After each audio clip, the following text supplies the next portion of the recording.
Daily. Taste the Daily.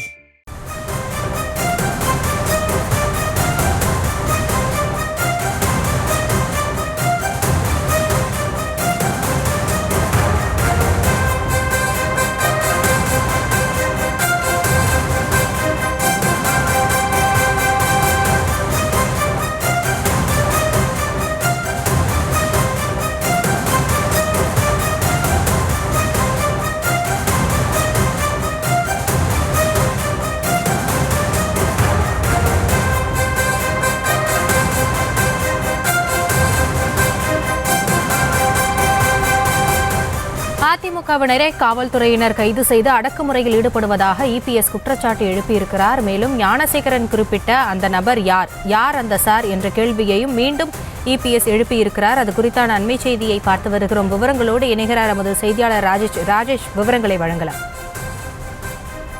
அதிமுகவினர் தொடர்ந்து மூன்றாவது நாளாக யார் அந்த சார் என்ற அந்த கேள்வியை எழுப்பி வருகிறார்கள்.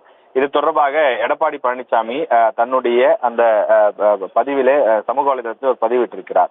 அதில் அண்ணா பல்கலைக்கழக வளாக அந்த பாலியல் வன்கொடுமையில் பாதிக்கப்பட்ட மாணவிக்கு நீதி வேண்டியும், தமிழ்நாட்டில் தொடர்ந்து சிறுமிகள், கல்லூரி மாணவிகள், பெண்கள் பாதுகாப்பை கேள்விக்குறியாக்கி இருக்கக்கூடிய திமுக மாடல் அரசை கண்டித்து அதிமுக சார்பில் தமிழ்நாடு முழுவதும் மாபெரும் கண்டன ஆர்ப்பாட்டங்கள் நடைபெற்ற நிலையில் ஆர்ப்பாட்டத்தில் சென்று கலந்து கொண்ட கழகத்தினரை காவல்துறையினர் கைது செய்து அராஜக அடக்குமுறையில் ஈடுபட்டு வருகின்றனர் என எதிர்க்கட்சித் தலைவர் எடப்பாடி பழனிசாமி குறிப்பிட்டிருக்கிறார். மக்கள் குரலின் பிரதிபலிப்பான எதிர்க்கட்சியின் குரலை ஒடுக்க முயலும் திமுக மாடல் அரசுக்கு எனது கடுமையான கண்டனங்கள் என்றும் அவர் குறிப்பிட்டிருக்கிறார்.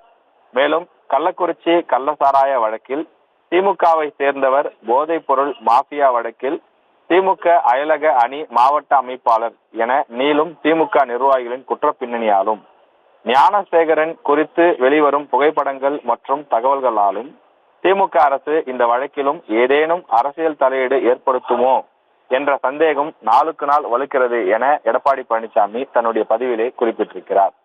அனைத்து உண்மை குற்றவாளிகளும் பிடிபட்டு பாதிக்கப்பட்ட மாணவிக்கு நீதி கிடைக்கும் வரை அதிமுகவின் போராட்டம் தொடரும் என்றும், இந்த வழக்கில் ஞானசேகரன் குறிப்பிட்ட அந்த நபர் யார் என்றும் ஹேஷ்டாக் போட்டு யார் அந்த சார் எனவும் எடப்பாடி பழனிசாமி கேள்வி எழுப்பியிருக்கிறார்.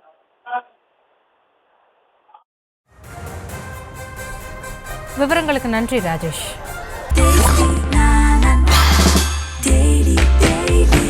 Taste Daily. Taste the Daily.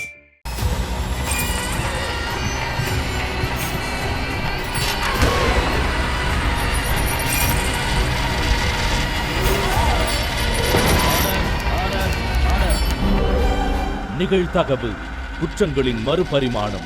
நாள்தோறும் இரவு 10 மணிக்கு இணைந்திருங்கள் நமது நியூஸ் தமிழ் தொலைக்காட்சியோடு.